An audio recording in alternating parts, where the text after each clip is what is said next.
Sometimes silence isn't empty, it's full of answers. That quote hits hard, doesn't it?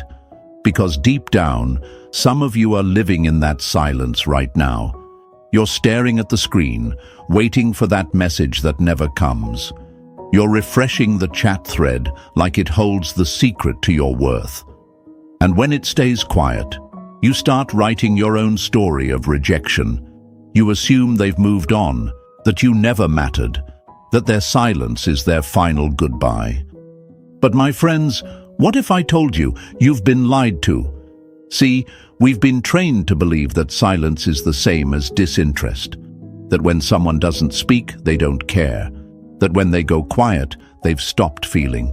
But that's not always true. In fact, in some cases, silence is the loudest scream for help, a cry not against you, but against their own unraveling sense of control. Some people don't push you away because they've lost interest. They push you away because the idea of losing you terrifies them more than staying close does. Let that sink in. Imagine a soldier who refuses to take off their armor, even in the safety of their own home. Why? Because they've spent so long in battle, they don't know how to live without the weight of defense. That's what it's like loving someone with avoidant patterns. The moment you get too close, they panic. Not because of you, but because love, real love, demands vulnerability. And vulnerability, they step back. Instead of explaining their fear, they wrap it in silence. And instead of fighting for you, they run from you, hoping the distance will calm their nerves. But folks, distance doesn't kill emotion, it intensifies it. Silence doesn't erase attachment, it magnifies the absence. You can't outrun what haunts you from within. You're not crazy for feeling like something's still there. You're not weak for holding on to a bond that felt real. And no, you're not the only one who noticed the shift when things got serious. They did too. That's why they pulled away. Here's what nobody tells you. People who are afraid to lose you often avoid you when the stakes feel high. It's backwards, I know. It's like a person stranded in the ocean pushing away the life raft because they're afraid of drowning. But it's real. And it's happening every day, in your messages, in your situationships, in the quiet goodbyes that never even got a proper sentence. But that's silence. It's not your cue to chase. It's your moment to rise. Because you don't fight fear with begging. You don't cure avoidance by over-explaining your worth. You show them your silence too, not as a weapon, but as a mirror. You let your absence echo louder than your presence ever did. That's how you shift the power. Marcus Aurelius once said, "The nearer a man comes to a calm mind, the closer he is to strength." So don't let their silence be your storm. Make it your signal to stand still, to breathe, to reflect, to grow. So here's your reminder, folks. If their silence is making noise in your soul, it means you still matter more than they can admit. And that's not your burden to carry. That's their battlefield to face. So stay strong, stay grounded, and stay with me. Drop this in the comments right now. I am enough. Show the world. Show yourself. And if this message hit you deep, press that like button, subscribe to Powerful Stoic Habits, and let's keep peeling back the truth together. Number 1, silence isn't always rejection. Sometimes it's fear wearing a mask. We are more often frightened than hurt, and we suffer more from imagination than from reality. Seneca, that quote. That's the doorway to what most people never understand about silence, especially when it comes from someone you care about, when they stop texting, when they pull back, when their presence goes ghost and their warmth turns cold. You assume the worst. You think you've been replaced, erased, discarded like some chapter they regret writing. But what if that silence isn't abandonment? What if it's anxiety in disguise, a shield, not a sword? Imagine this, a wild animal, cornered, not by a predator, but by affection. You reach out your hand not to hurt it, but to help. And still, it snarls, it retreats. Not because your touch is cruel, but because kindness feels foreign. That's what happens when someone with deep fears of loss or engulfment gets too close to someone who genuinely cares. Your presence triggers their panic. Your love triggers their fear. And so, they hide. They don't say, "I'm afraid of being seen," and then left. They say nothing at all. They vanish. It's not logical and it's not fair, but it's real, and it leads you to wonder, did I say too much? Did I push too far? Was I too available? You start editing your worth to fit into their absence.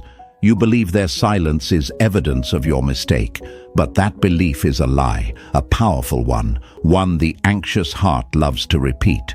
So here's the truth, folks. Sometimes silence isn't a punishment. It's protection, not for you, for them. It's their attempt to gain control in a world where closeness feels like losing power. Avoidant people who fear emotional exposure, often associate intimacy with suffocation. They don't know how to receive steady love without interpreting it as danger.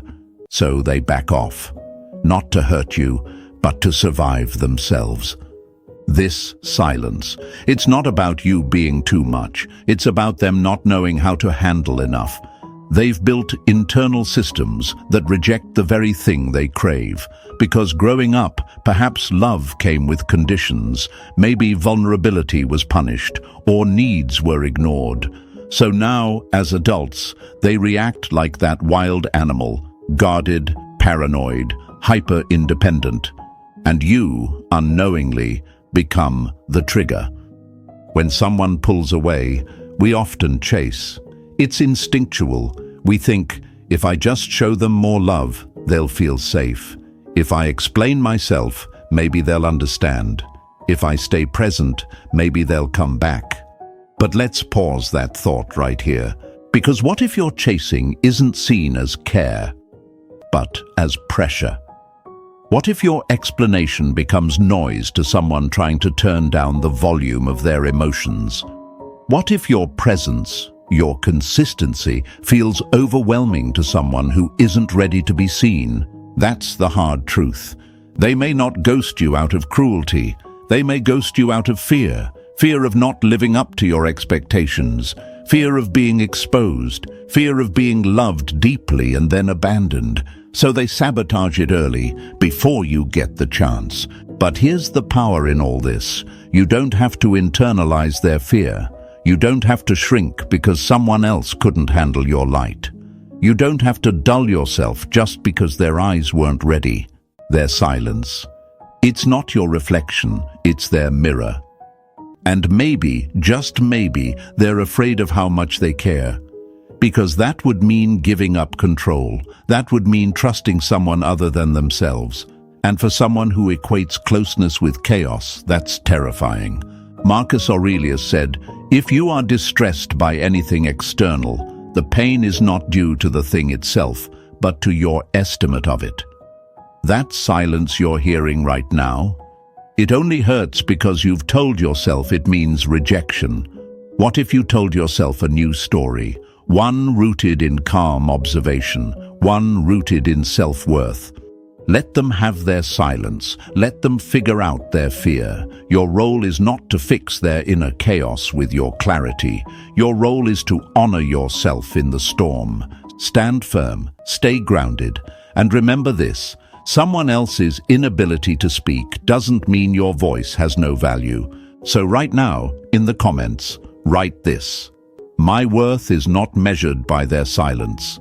Let it be your shield. Let it be your sword. Let it be your truth. Show them. Show yourself. Show the world around you. Because what's coming next? Oh, it's going to shift the entire lens. Stay with me. Number 2, the avoidant illusion, when distance feels safer than love. You desire to be close, but your fear demands distance. So you dance alone, pretending you don't care, while your soul screams for connection. Let that sit with you for a second, because if you've ever been in the orbit of someone avoidant, you know that feeling. One minute they're all in, smiling at your texts, opening up piece by piece, maybe even calling you their safe space, and then, poof, like a ghost under a spotlight, the warmth evaporates, their words dry up.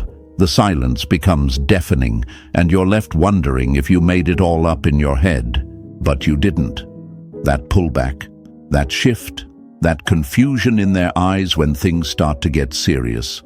That wasn't about you being too needy, too available, too much.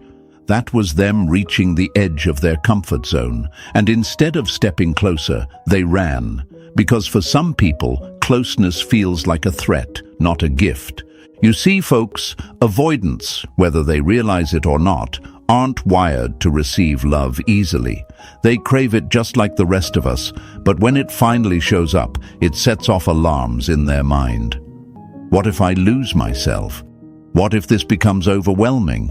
What if they see the parts of me I've spent years hiding? So they back away, not because the connection isn't real, but because the risk of feeling deeply is more than they think they can handle. Picture this. Someone who's been underwater for years, barely surviving. Then suddenly you throw them a rope, a way out. Instead of grabbing it, they swim deeper. Why? Because the surface, the light, the air, it's unfamiliar, it's loud, it demands breathing in a way they forgot how to do. That's what love can feel like to someone avoidant, a rescue mission they didn't ask for, and yet desperately need. But you're the one on the shore, right? Watching them disappear, wondering, did I come on too strong? Was I too open, too consistent? You start analyzing your every word, your every move, trying to make sense of why they drifted when all you gave them was a safe place to land. Let me break a lie right now. You didn't scare them away. Their past did. Most avoidants aren't afraid of you. They're afraid of what your presence awakens in them, emotions they buried, needs they ignored, truths they can't control. And when you get too close, you threaten their illusion. The one where they're fine alone, the one where they don't need anyone, the one where independence equals safety. That illusion is powerful. It's like a glass cage. Looks strong, feels impenetrable. But the moment love taps against it, it starts to crack. And instead of embracing the break, they reinforce the walls. With silence, with distance, with vague excuses that leave you doubting your worth. Here's another quote for you, from Rumi. He said, "Your task is not to seek for love, but merely to seek and find all the barriers within yourself that you have built against it." That's what avoidants are facing every time they get close to someone real. They're not battling you, they're battling the barriers, built from childhood, shaped by heartbreak, maintained by fear. And you know what's wild? Some of them don't even realize they're doing it. It's unconscious, automatic. That's why one day they're affectionate, connected, and the next they're pulling away like the room's on fire. You didn't change, but their fear got triggered. That's all it takes. But let's flip the lens for a second. Why does this hurt you so much? Why does their silence dig so deep? Maybe because you're used to overcompensating. Maybe because you grew up believing you had to earn love through effort. Maybe you think if you just show them how stable, how loyal, how safe you are, they'll come back. That, my friends, is the anxious trap, one that pairs perfectly with the avoidant illusion. One reaches in, the other pulls away. One seeks reassurance, the other finds it overwhelming. And the cycle continues. So how do we break it? Not by chasing, not by fixing, not by sacrificing your peace just to make them feel comfortable. You break the cycle by not participating in it anymore. You sit in your strength. You let them run, not to punish them, but to protect you. Because the moment you stop rescuing, they're left with a mirror, a reflection of what they're avoiding. And that's where real growth can begin, for them and for you. It's hard, I know.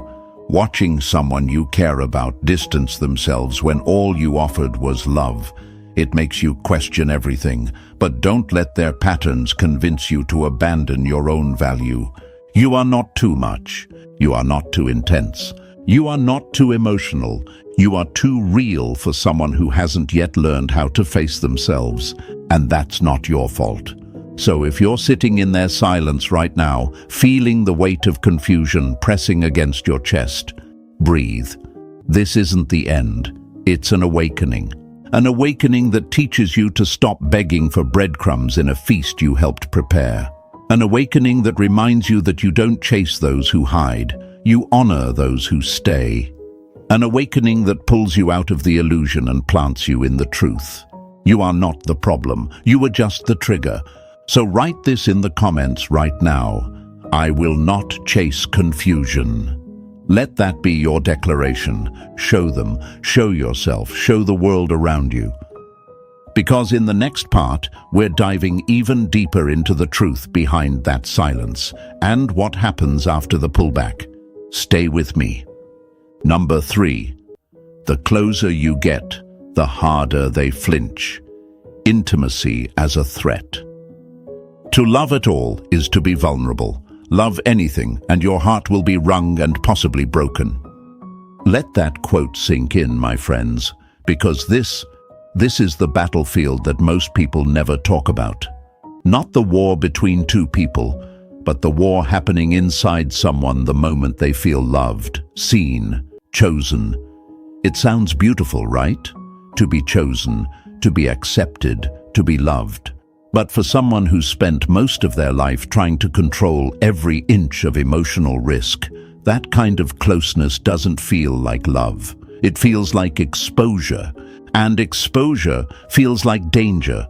See, for people with avoidant tendencies, intimacy doesn't feel warm. It doesn't feel safe. It feels like standing in front of a loaded question. Can I let them see the real me and still be worthy of love? They don't answer that question with words. They answer it with behavior. And that behavior, it looks like withdrawal, like coldness, like short replies, like distance, like I need space when things are finally starting to feel real. It's confusing as hell. 1 minute they're with you, they're present, laughing, letting their walls come down. You think you're making progress. You think the connection is deepening. And then suddenly, it's like a switch flips. The energy shifts. The warmth is gone. And you're left asking yourself, did I do something wrong? No, you didn't. You just got too close. And for them, that's the problem. Let me paint the picture with a metaphor. Imagine a person who's been wearing emotional armor their whole life. Heavy, cold, protective. Over time, they forget what it's like to be touched without the metal. Then you show up, not to hurt them, but to hold them, gently, honestly. But when your hand reaches out, they flinch.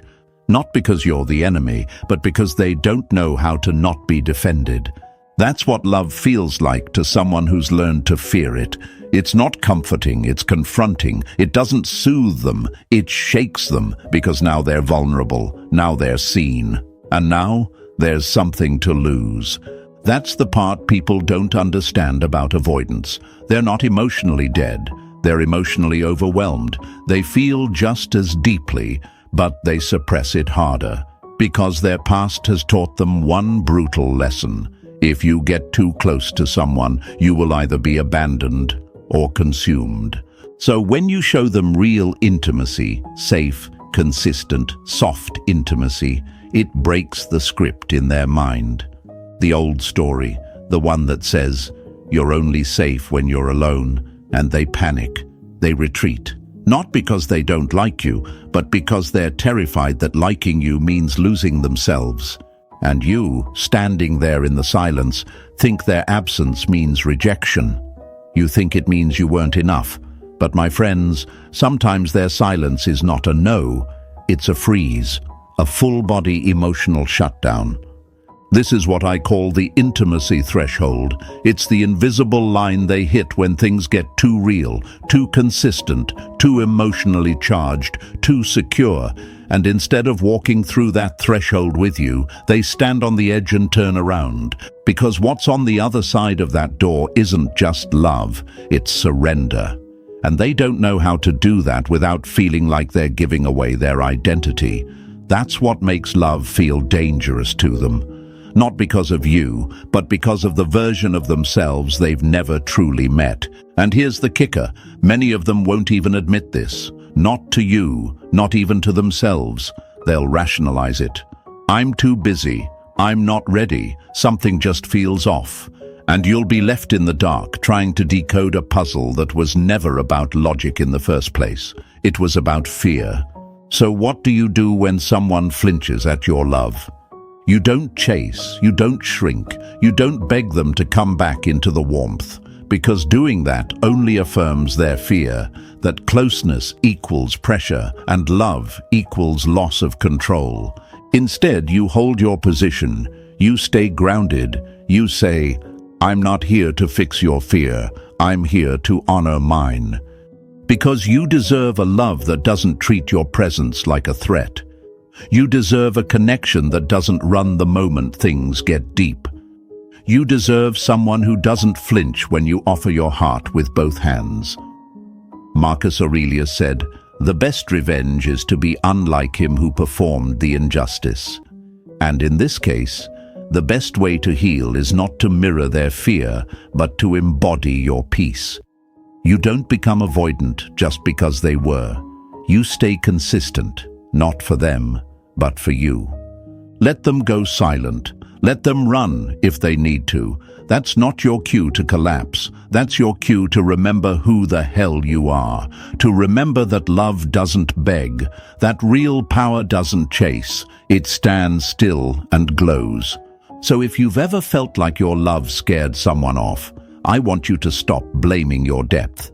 Stop apologizing for being emotionally available. That's not your flaw. That's your superpower. They just weren't ready to meet you there. But you're ready for something that doesn't flinch. So write this in the comments right now. My love is not a threat. Let it ring through the silence. Let it echo through their absence. Let it remind you and the world that closeness should never be punished. And what comes next? Oh, we're only scratching the surface. Stay with me. Number 4, the silent scream, how their detachment is their cry for control. People don't run from love, they run from what love stirs in them, fears they buried, wounds they never healed, truths they can't face.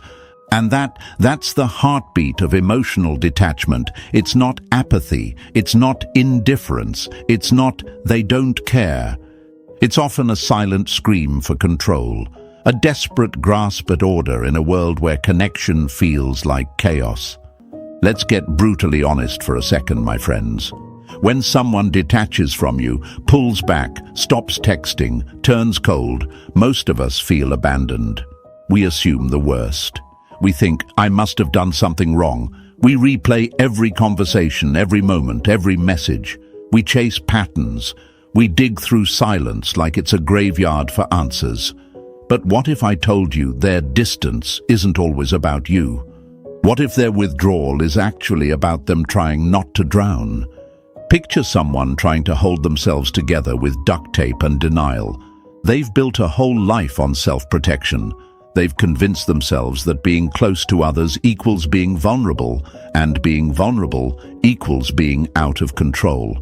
So when they finally meet someone who sees through their walls, someone who actually touches their soul without needing to tear it apart, they panic. Their instincts don't say, lean in, they say, shut it down.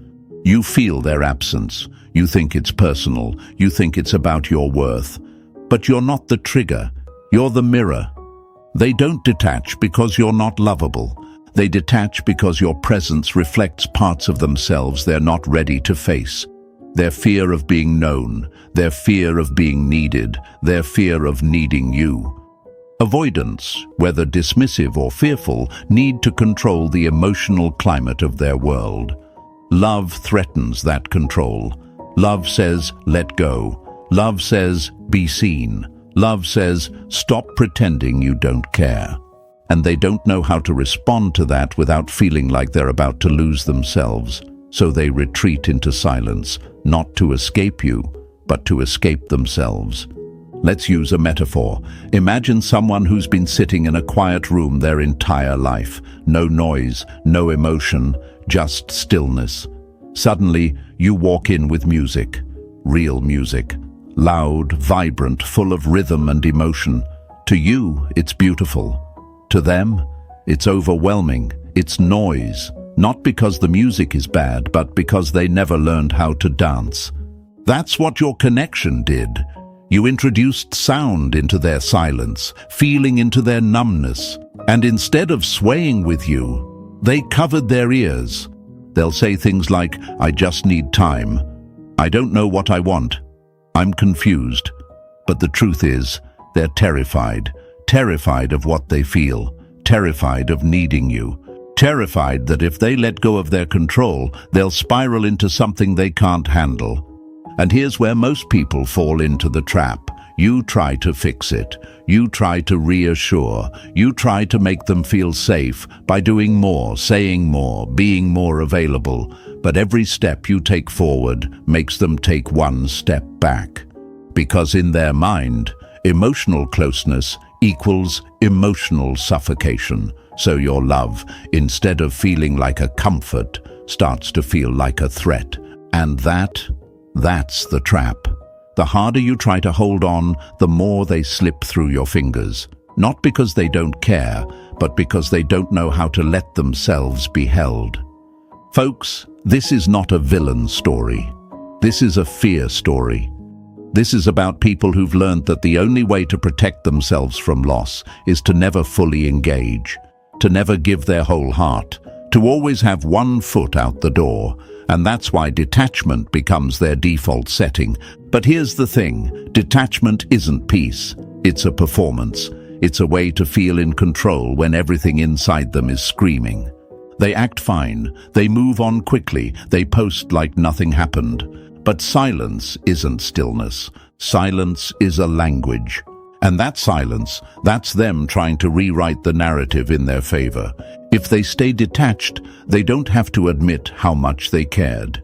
If they stay silent, they don't have to explain the fear they couldn't name. But you're the one left carrying all the weight, all the confusion, all the unanswered questions, and it's tempting to chase, to explain, to fight for clarity. But that only feeds the illusion that you are the one who needs closure while they stay in power. Let's break that illusion right now. You don't need their validation to understand your value. You don't need their explanation to let go. You don't need to decode every breadcrumb of their behavior. You are not here to become a translator for someone else's emotional avoidance. Marcus Aurelius said, "He who lives in harmony with himself lives in harmony with the universe."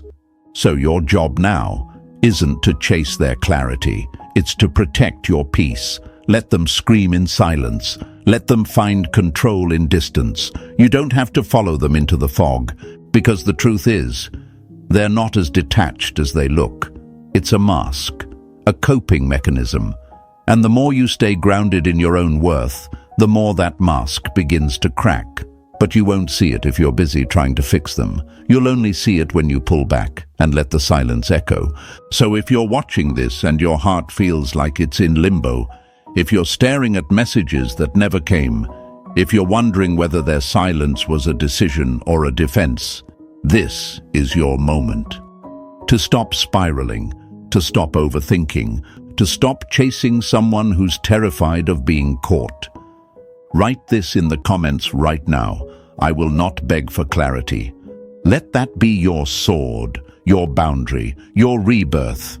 Show them, show yourself, show the world around you, and trust me, what's coming next. It'll change how you see everything. Stay with me. Number 5, they can't face losing you, so they try to feel nothing at all. The mind will do anything to protect the heart from feeling too much. That's the twisted magic of emotional avoidance, my friends. When the risk of love feels greater than the reward, they don't fight harder to keep you. They fight harder not to feel you. And that's where the real tragedy begins. It's not always that they don't care. It's that caring opens the floodgates.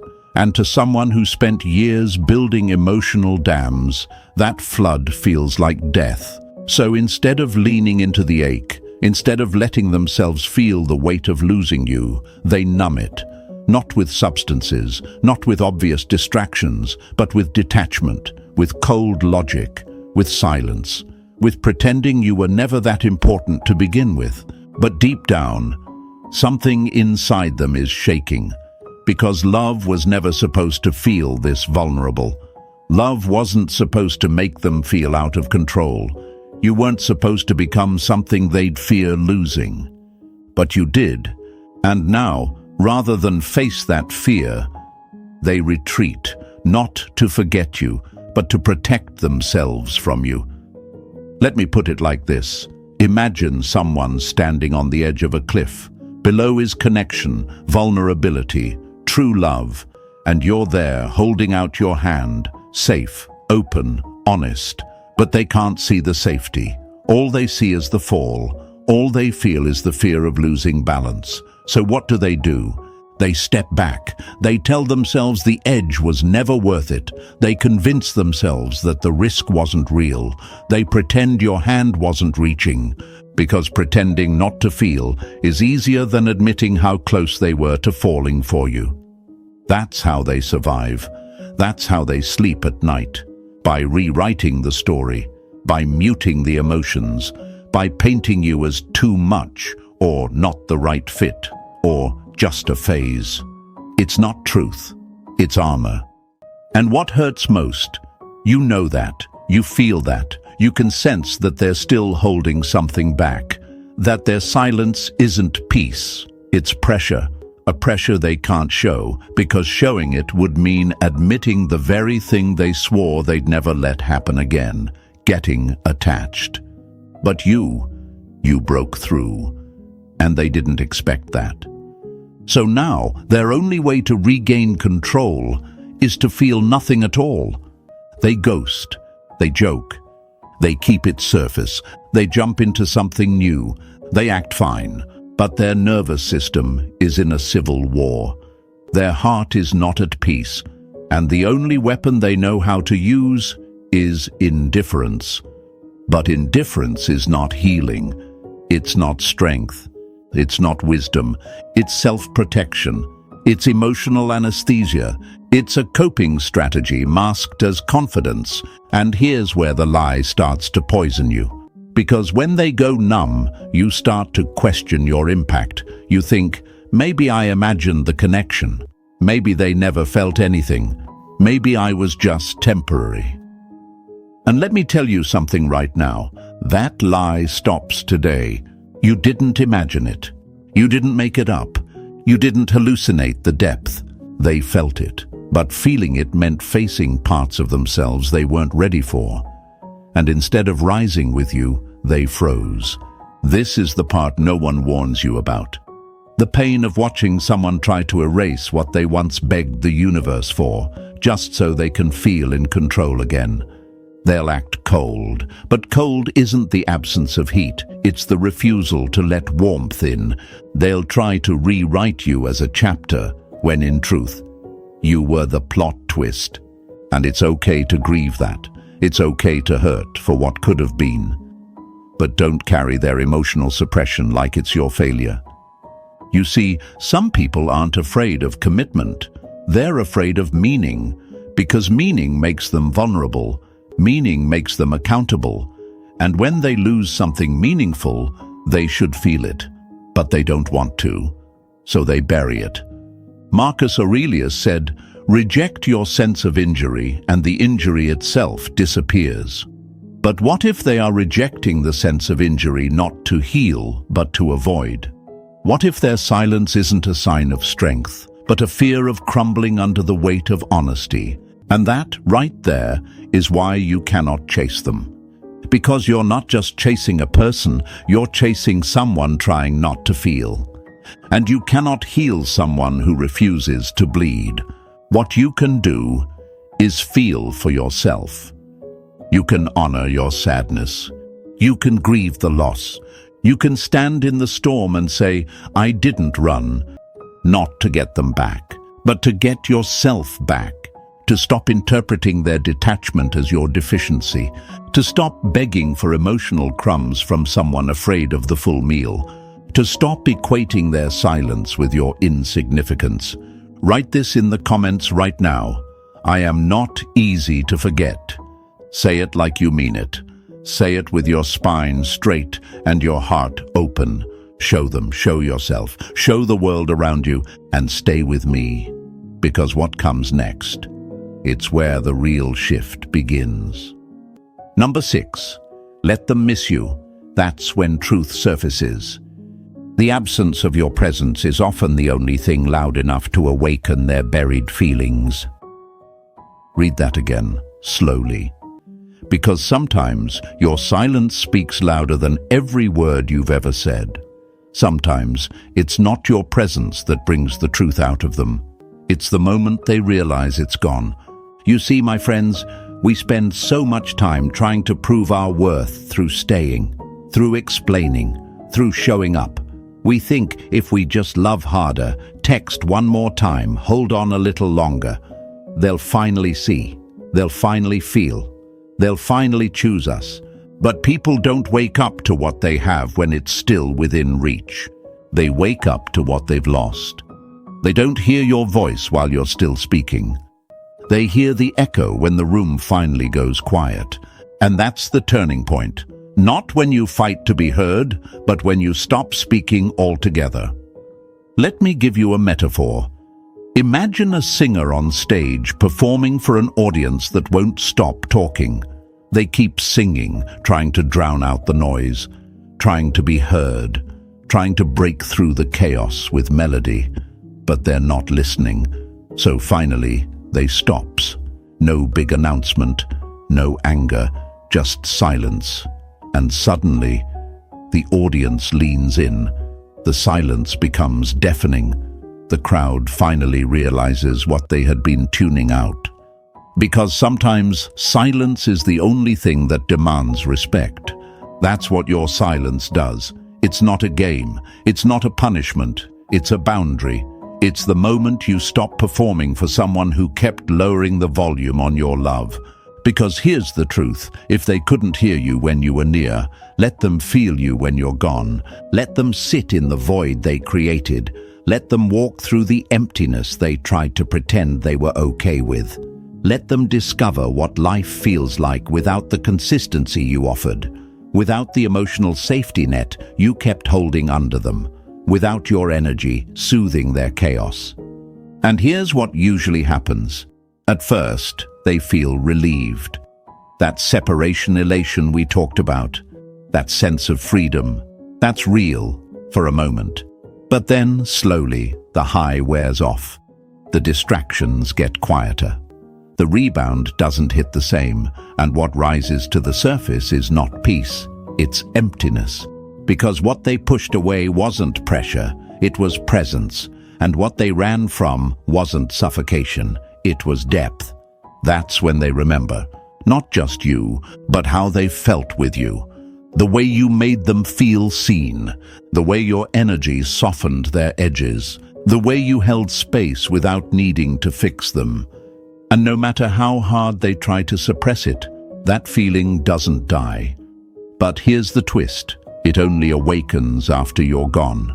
That's how avoidance cycles work. They can't miss what's still chasing them. They can't long for what's still available. Your presence soothes their guilt. Your pursuit validates their fear. But your silence, your stillness, your peace, that confronts their illusions. And yes, it'll be hard. You'll want to break the silence. You'll want to reach out. You'll feel the need to remind them you're still there. But don't, not this time, because your absence is not an invitation for them to forget you. It's a space for them to finally see you. This is where your power lives, not in chasing, not in explaining, not in waiting, but in trusting that if what you offered was real, it will be remembered. And if it's not, then at least now, you know, without illusion, without confusion, without self-betrayal. Marcus Aurelius once said, "Never depend on the admiration of others. There is no strength in it. Personal merit cannot be derived from an external source." That means your worth is not measured by their response. Their absence doesn't lower your value. Their silence does not define your identity. You are not here to convince someone to see your light. You are here to shine, whether they're watching or not. So if you've reached the point where you've done all you can, where you've given, explained, shown up, then it's time to do something different. It's time to step back, not to teach them a lesson, but to teach yourself one, that you're allowed to walk away from anything that confuses your soul, that your silence isn't weakness, it's wisdom, that you don't have to be loud to be powerful. Sometimes the most unforgettable thing about you is the void you leave behind. Let them miss you, let them wonder, let them sit with the version of you that doesn't beg for clarity. Because when truth surfaces, it never whispers, it shakes the foundation. And if they return, good. But this time, you'll meet them not as someone waiting to be chosen, but as someone who already chose themselves. And if they don't, you still win, because you didn't lose yourself trying to hold someone who was afraid of being held. So here's how we end this journey together, folks. You don't wait for them to wake up. You wake up first, to your strength, to your worth, to your silence. Write this in the comments right now. My silence is sacred. Let it be your armor, your peace, your revolution. And if this message found you at the right time, remember, this is just the beginning. You're not disappearing, you're evolving. Stay grounded, stay powerful, stay with me. This is Powerful Stoic Habits, where truth is never quiet.